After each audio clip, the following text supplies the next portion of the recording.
All right, so yesterday we kind of finished off talking about pericyclic reactions, and more specifically, we covered the Diels Alder reaction, which is a 4+2 cycloaddition. And we said that it's the reaction between some sort of diene, usually an electron-rich diene that's in the S-cis conformation, and a dienophile, something that's electron poor. And then we saw that this happens in a concerted fashion where they essentially dock with one another to form two new sigma bonds. We then talked about a few example situations where in the top example here, we've got an S-cis diene that can do the cycloaddition. Why doesn't the bottom one work again? It's trans. Geometrically, if it's locked in that S-trans conformation, it just can't do that cycloaddition. It can't reach. Then we said down here, well, what if we've got a non-restricted system where we can actually rotate it? Well, in that case, we have enough energy at room temperature to interconvert some of it, at least, to the S-cis conformation, which allows this reaction to proceed. So really, the main difference between these two right here is whether or not the system is locked into an S-trans conformation or whether it's allowed to rotate freely at room temperature. Make sense? All right, so now we need to get into more of the nitty-gritty here. So let me fix the zoom. Here we go. And let's do a few example problems.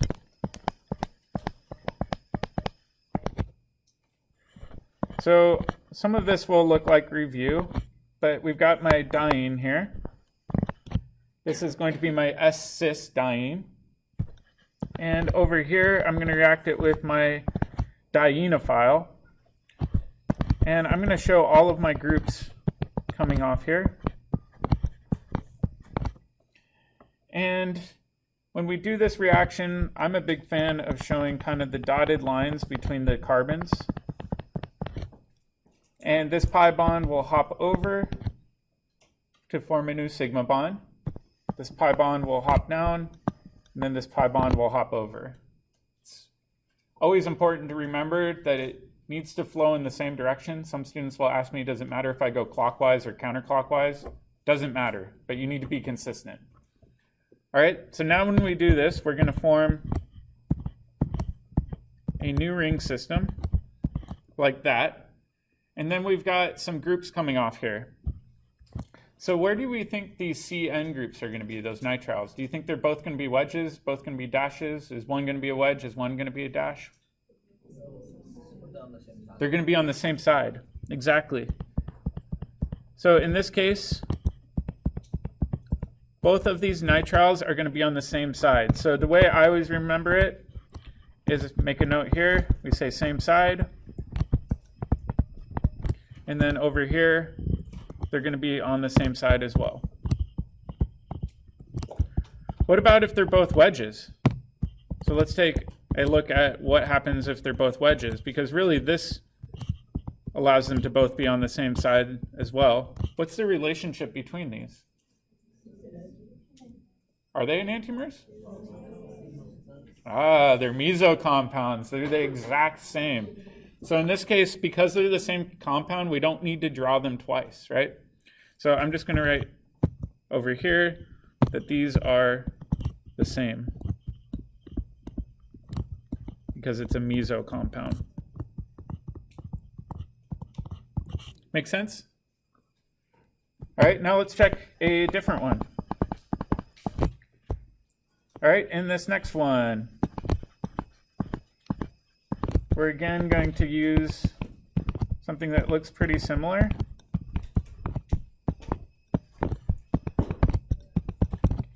And in this situation, again, I'll do the dotted lines, connect those carbons right there and right there. Pi bond's going to hop over, pi bond's going to hop over, and pi bond's going to hop over. All right, so now let's try to predict the product for this Diels Alder reaction.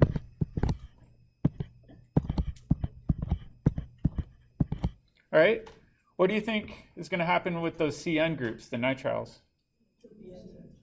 One's going to be a wedge and one's going to be a dash, right? They're going to be on opposite sides. Do we have to worry about the opposite in this situation? Well, let's check. It's always worth drawing out the opposite. So what if the top one is a dash and the bottom one is a wedge. Are these the same compounds or are they different? Are they? Let's take a look. Check with your neighbor and see if you agree if they're the same or if they're different, and if they are different, what's the relationship between them?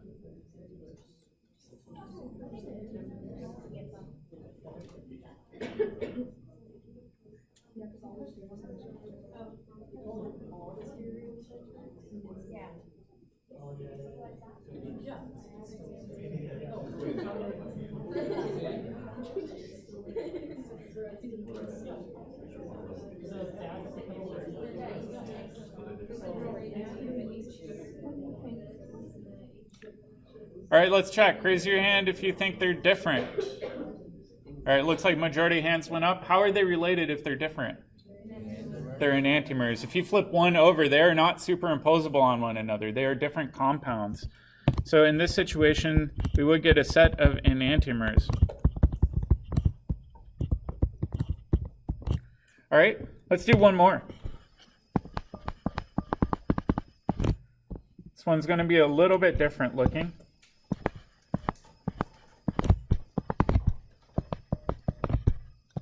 And this time I'm going to use a different group.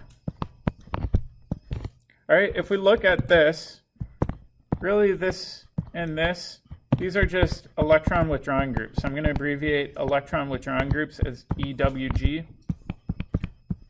Like I said, our dienophiles typically have these electron withdrawing groups. If we go up and we look at this one,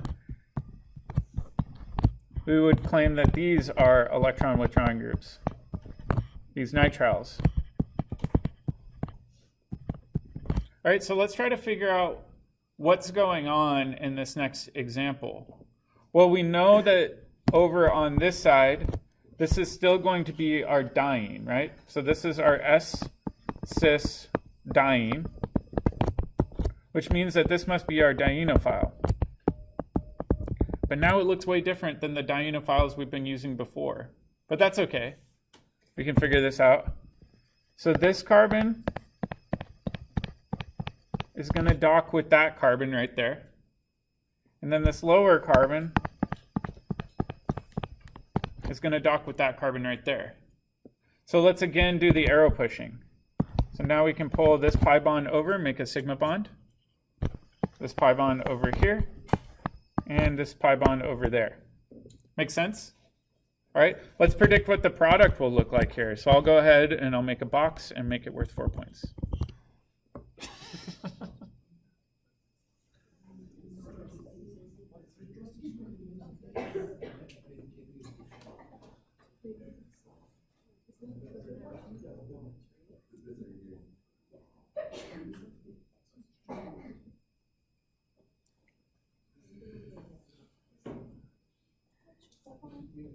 Yep, it's a triple bond.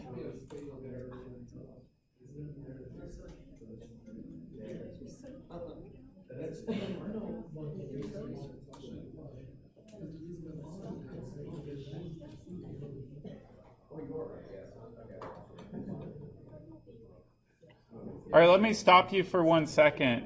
In these cycloaddition reactions, by definition, we're cyclizing something. We're making a ring. What size ring are we going to be making here? 6-membered ring. All right, so we know we're going to have a 6-membered ring. My question is, all right, off of this ring, where are the pi bonds going to be? Where are the substituents going to be? How are the substituents oriented, if applicable? So see if you can figure out how to kind of put everything in its place here.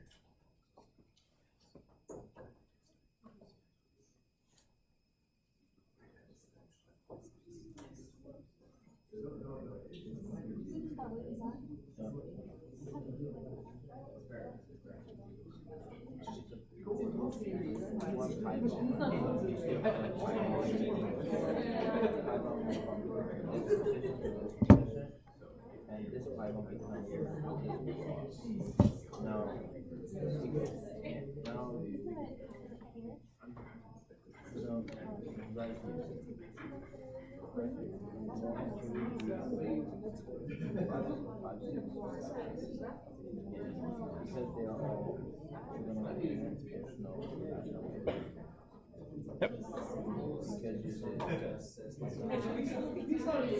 The S cis.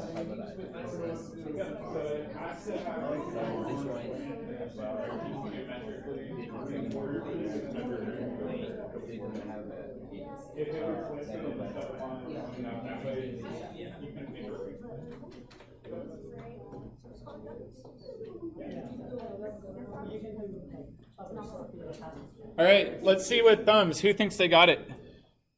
All right, looks like most people. All right, so I would say we would have one double bond there, right? Where would our other double bond be?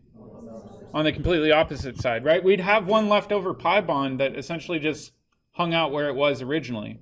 So one of those pi bonds from the triple bond participated, the other one's left behind.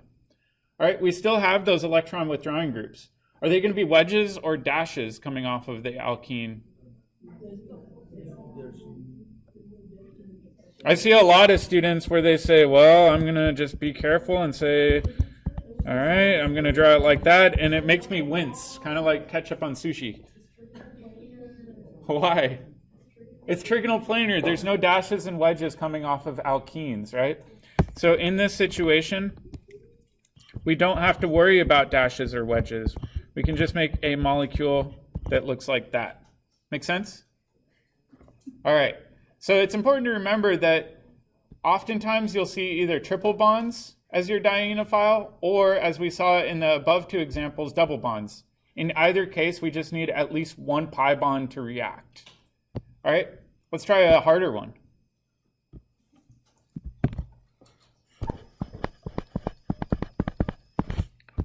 Okay, in this example,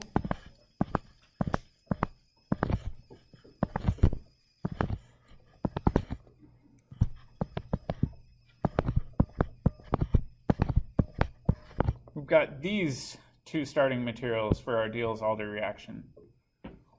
Well, again, we can go ahead and we can say, well, we're going to attach these two carbons together. This pi bond's going to slingshot over, slingshot over, slingshot over. We're going to form a new six-membered ring. We'll have a pi bond here. All right, let's focus on the CN groups, the nitriles. Are they both going to be dashes, both going to be wedges, or either or? They're both going to be on the same side, so we just need to be consistent. We'll look at potential enantiomers here in a sec. But right now, they're both on the same side. Agreed? All right. But right now, we still need to think about these methyl groups hanging off, right? We haven't accounted for those. So what do you think the relationship's going to be for those? It's a little bit weird to think about. So let me show you what's actually occurring on the side-on view.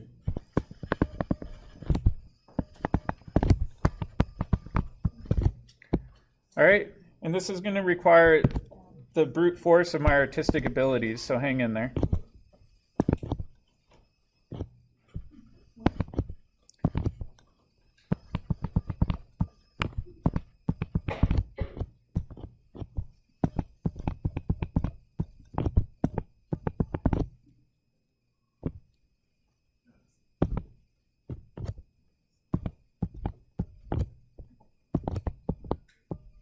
Oops.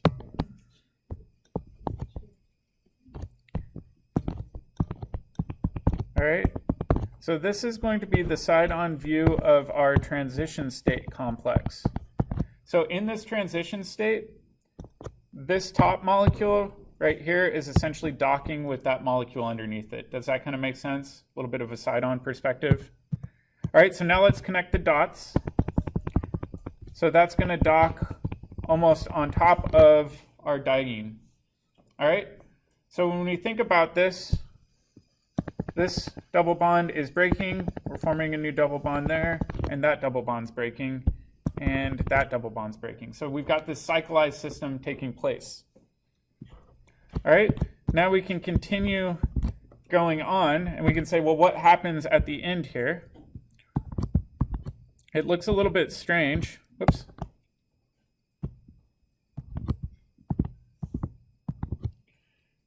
But what's going to occur here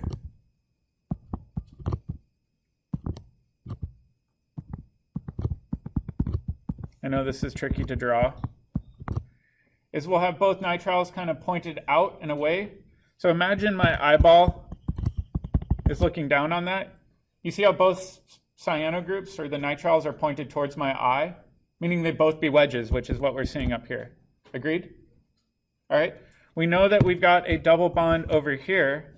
My question now is we've got two different groups coming off this carbon.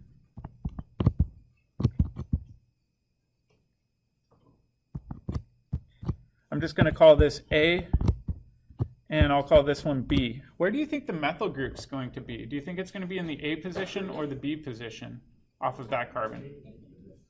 Why A? Yeah, it's kind of pointed in right here. So you see how this methyl group is pointed in? It's got to be closer to the interior of the ring system, not pointed out and away. All right, so I'm going to go ahead and label this CH3, which means that this hydrogen is going to be here. And then same thing over here. We'd have one sticking straight up and one kind of sticking out like that. My question is, will the methyl group there be in the A or the B position? Let's think about it. Right now we're focusing in on this methyl group. Does it want to be sticking kind of closer to the interior of the ring or further out and away? I'd say further out and away, which means this CH3 group would be out here and the hydrogen would be here. All right, so now let's go ahead and show this. So these are the same. The only difference between these is whether or not we're doing a top-down view or a side-on view. And up here, we've got two different groups. We've got our hydrogen, which is going to be a wedge, meaning closer to our eye. And our methyl group would be down here. And then on the bottom one, we'd have our methyl group as a wedge and our hydrogen there. So some students look at this and they say, well, this kind of makes sense. So let's just ignore this bottom half right here and focus in on what's occurring right here.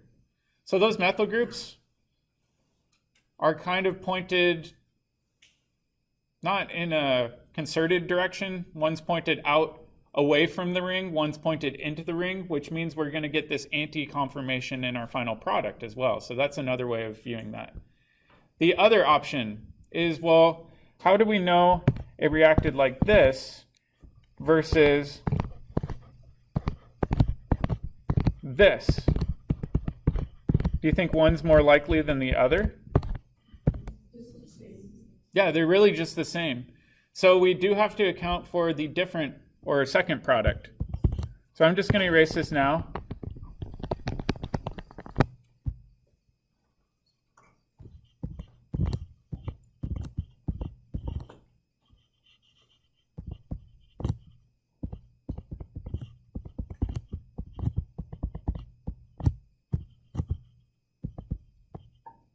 Oops, sorry.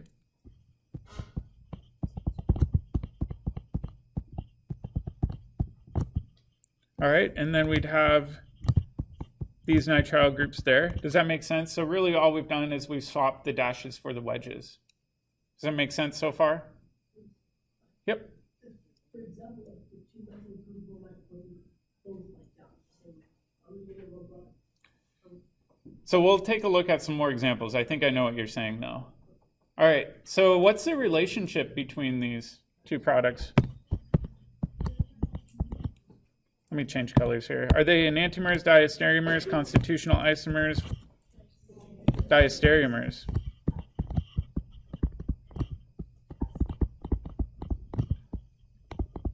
All right, do you think these are the only potential products that we could get? Why not?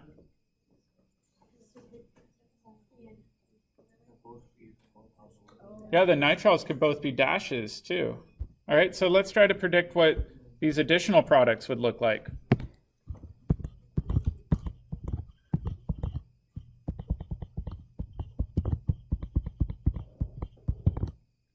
Okay, well, if this happens, whoops, I forgot my double bond there. We could have this situation.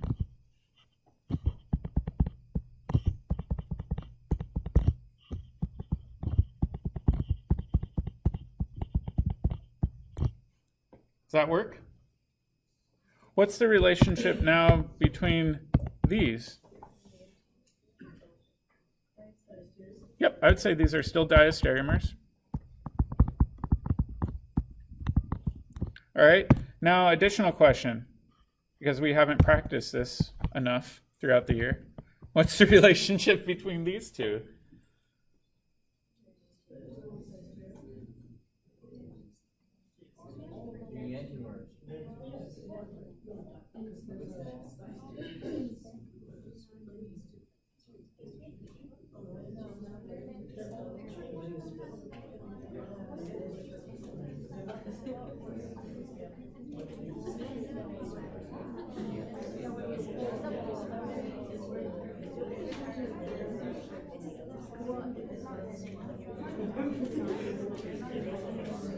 All right, so let's go back and check. Well, using the orange arrows, how are these related? I would say they're diastereomers.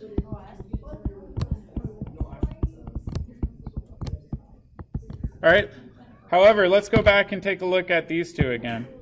What's the relationship between these two? Oops, I forgot my double bond.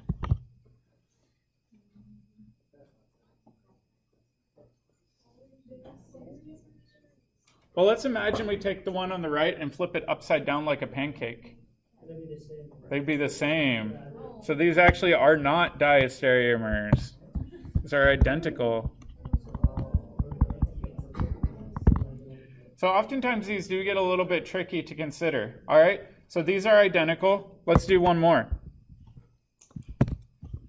Let's consider, what if we have these right here? Again, both dashes, but this time I'm going to flip that methyl group to a dash position.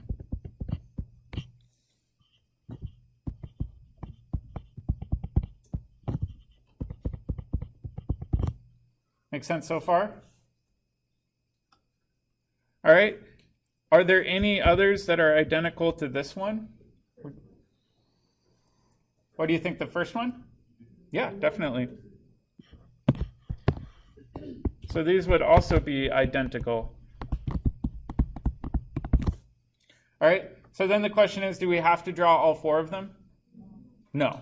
If anything, what I would do is I would stick with these and draw them. But if it helps you to draw all four and start comparing them, you're more than welcome to do so. It is really easy to get tricked up on these, though. Does that make sense? I know these get kind of challenging. Yep. Can you tell me why the orange ones are diastereomers if you change all four series? Yeah, so let's take a look at this one. So flip upside down. Like a pancake, right? So let's imagine flipping this whole thing upside down like a pancake. If we do that, what happens to the CN groups? They're both going to be wedges, right? All right, now let's focus on this. It's going to be down on this lower position. Will it be a dash or a wedge? It'll be a dash, right? Because it was a wedge. And that means the hydrogen must be a wedge. All right, this methyl group right here, if we flip it upside down, it's going to be in this position. Is it going to be a dash or a wedge if we flip it upside down? It's going to be a wedge.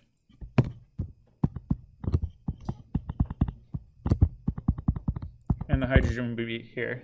So now if we look at this stereocenter, you see how it's flipped?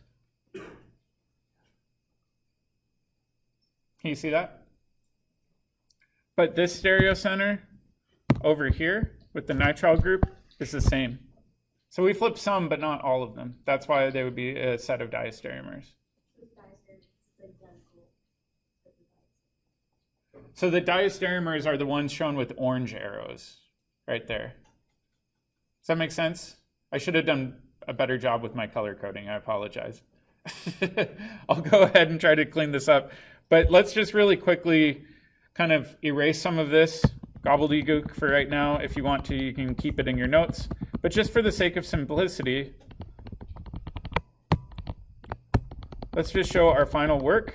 We'll say, all right, we know that these whole thing were identical pairs, but it was good to work through the whole process of kind of looking at all the possible combinations. Yep. And these would be my final products. Does that make sense? I know this can feel really overwhelming. This is one of the more complicated examples we will run into. All right, want to try another one? I guess it's not really an option, but.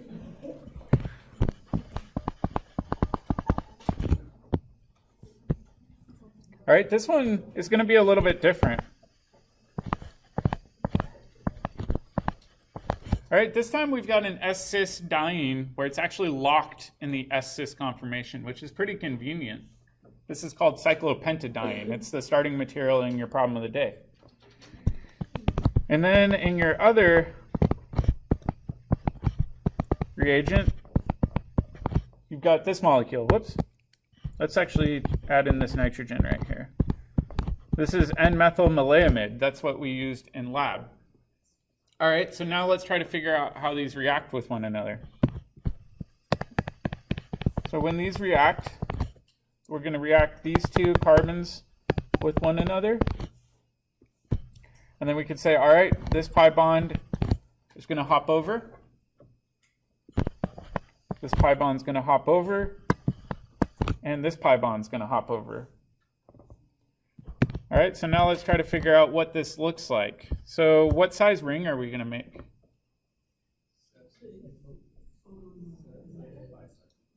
Well, let's start counting carbons. I'm just going to arbitrarily number this. It's not related to IUPAC naming. I'll call that carbon 1. It's going to form a new bond with carbon 2. Then we'll have 3, 4, 5, 6. So one of the rings will be 6 carbons, right? So let's go ahead and do that. And we'll keep the numbering consistent. So I'll say 1, 2, 3, 4, 5, 6. All right. Where should I put my new double bond? Between 3 and 4. Okay, so I'll go ahead and put my double bond right there. Make sense? All right. What about this group right here? I'm going to erase these numbers. What do you think's going on with that highlighted CH2 group? Is it still going to be between carbon 2 and 5? Yeah, definitely. So what I can do is I can show this as a roof almost between carbon 3 and 5, which works out well. Oops.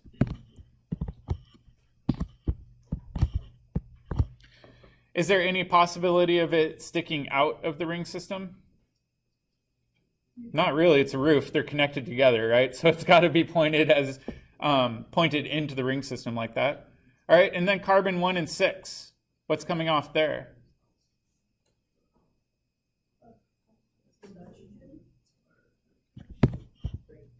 Well, we must still have this leftover stuff, right?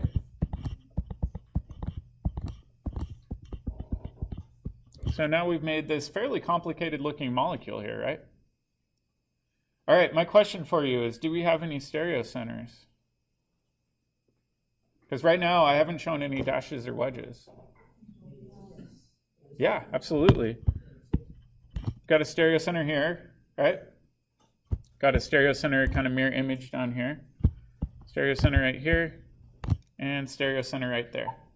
Make sense? So we haven't shown any dashes or wedges, so let's try to get an idea of what's going on here. So just like I did before, let's do the side-on view.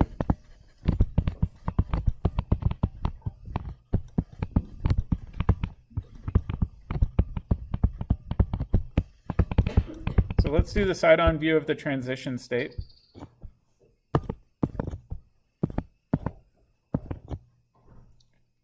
Let me kind of clean this up a little bit. All right, so that's one part. And then the other part, it's kind of weird, and we'll talk more about this when we come in tomorrow. Let me clean this up. There we go. I don't want that pi bond shown yet.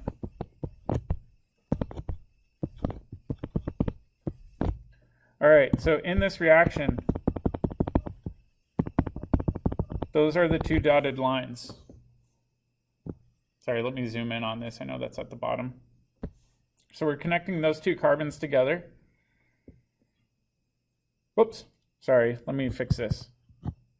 Holy cow. I mislabeled the carbons. There we go.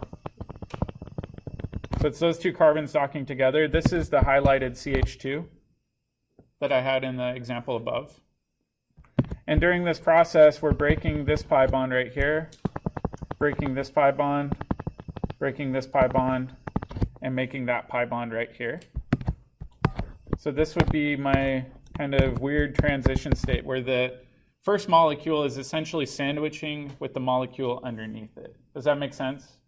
They like to sandwich like this. This is called the Endo Rule, and we'll talk more about that when we come in tomorrow, but it has to do with the orientation of orbitals. They like to sandwich.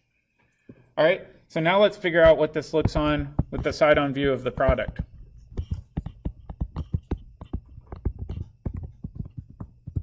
All right, so when this happens, this CH2 group is now going to act as a roof. Does that make sense? It's going to almost flip up like an envelope lid. And now when we think about the nitrogen on the other half, do you think it's going to be pointed kind of down here or out here? Let's decide. Do you think it's going to be in the A position or the B position if it's the nitrogen? And remember, these are sandwiching with one another.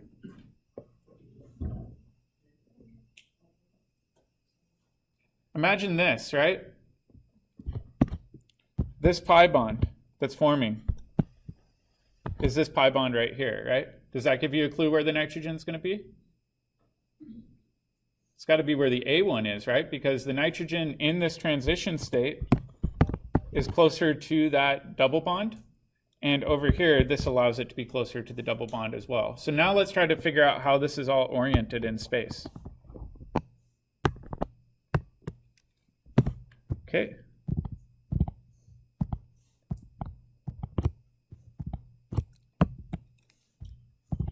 Sorry, these are hard to draw.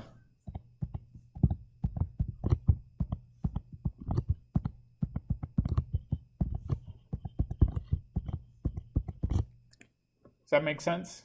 So we've got that nitrogen kind of tucked underneath, closer to that double bond side, rather than further out and away where those hydrogens are. All right, so now let's go back and look at our starting material and start adding dashes and wedges. All right, so this CH2 group, assuming we're doing a top-down view like this, looking at it, so should that CH2 group be represented with dashes or wedges? Wedges. So let's go back in and fix that. So I'm just going to add wedges like this to indicate that that roof effect right there is actually coming out closer to our eye. Does that make sense? All right, we know that the hydrogens kind of down here and down here, are they going to be dashes or wedges off of carbons 1 and 6?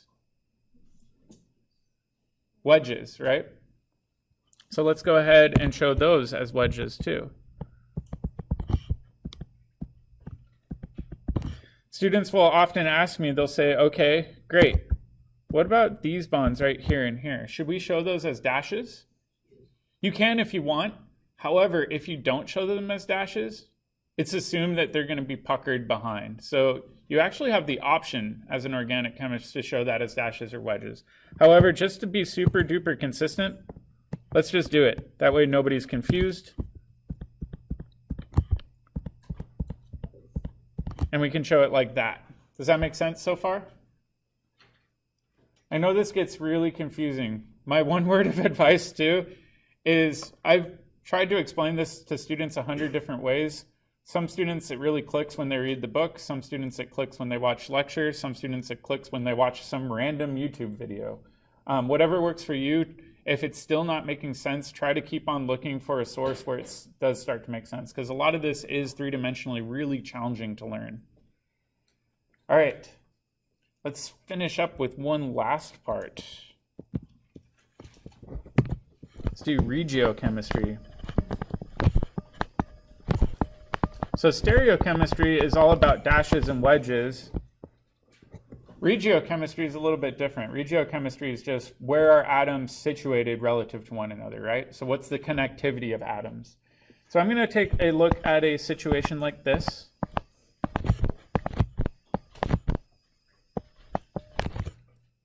Let me clean this up a little bit. So we've got a methoxy group now coming off of this diene. And then over here,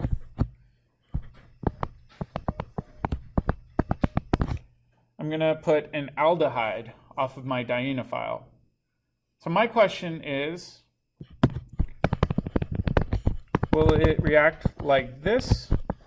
Let's predict what our product will look like.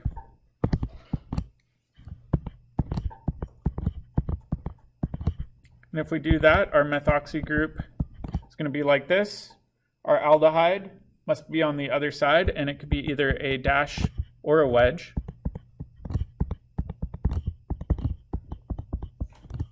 This would be option 1. Or, what if we flip one of them upside down?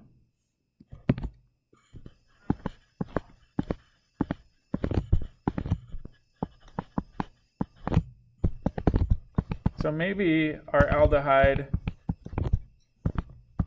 came in like this, upside down, right? Do you think both of these are valid, theoretically? Sure. Let's try to maybe analyze them here in a bit, but let's just do both options first, and then we'll kind of sort out which one's more likely than the other.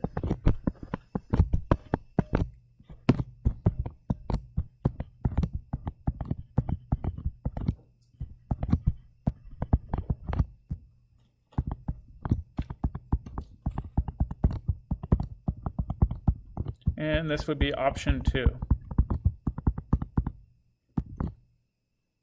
All right. How is the product in option 1 related to the option in product 2? How are these two products related? They're constitutional isomers. So very, very different. So now we need to analyze, all right, which pathway is going to be more favorable? The top pathway or the bottom pathway? Well, let's check. A lot of times students will say, well, the bottom one due to sterics, it's more than sterics. Let's start thinking about resonance.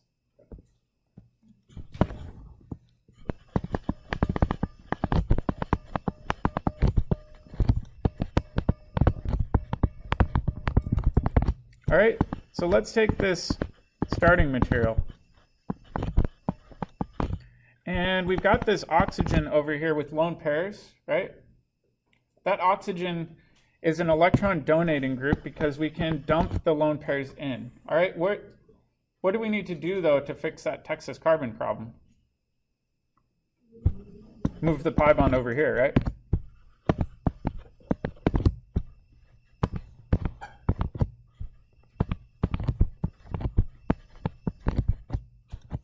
Okay, that would give us a negative charge here, positive charge there, and we'd have this, right? Are there any other major resonance structures? Not really. Not without violating any rules or having a carbon with a positive and a carbon that's negative, right? So what I would say is let's draw the hybrid of this.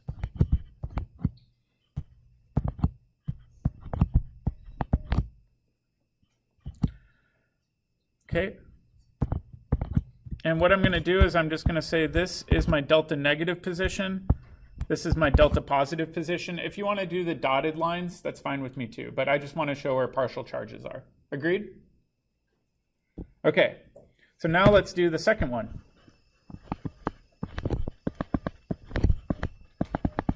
So on the second one, can I take this lone pair and dump it in like that? No. We would have a Texas carbon. Is there any way to fix that Texas carbon? No. So that's definitely not an allowed arrow pushing. But maybe let's do something different. What if we pull this pi bond up to the oxygen?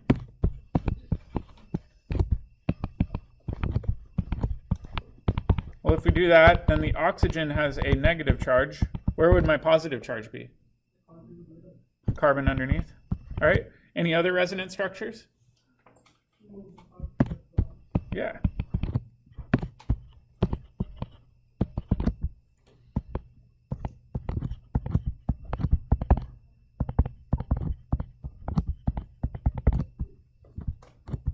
and that means my positive charge is there. All right, now let's take a look at our original molecule and draw in where the partial charges are. So we know the oxygen is going to be partial negative. The carbon underneath is going to be partial positive. And we also know that the bottom carbon is going to be partial positive. Agreed? All right, so now let's go back up to our original reactions. And let's focus on the diene first. So we said with the diene that we have a partial positive, whoops, I'm going to change colors here, right here, right? So on that reactive carbon, that carbon is in particular partial positive. All right, now let's go back to the aldehyde. The aldehyde, we said that the lower carbon, at least in this orientation, is partial positive, right? So now let's go and draw in where that partial positive is. So right here, it's going to be partial positive. Oops, sorry, I'm messing this up. This should have been partial negative. Sorry about that. And then we got partial positive there. All right, in this molecule, where would the partial charge be? On the top, right? Does this make sense so far?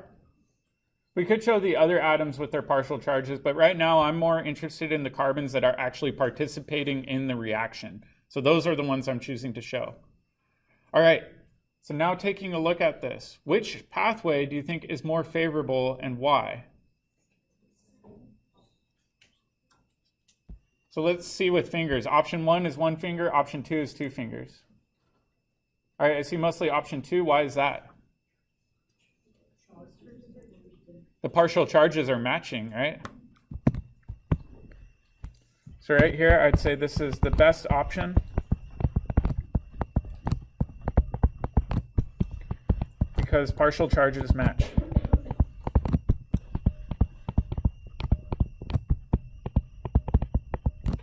Therefore, this is really not going to be a major product. The lower product is going to be the major product because that allows for the transition state where the partial charges are opposite of one another with those reactive carbons. Does that make sense? So don't be afraid to draw out all of the resonance structures, draw out partial charges, and then focus primarily on the carbons that are participating in the cycloaddition because those are the ones you need to match with one another. Yep?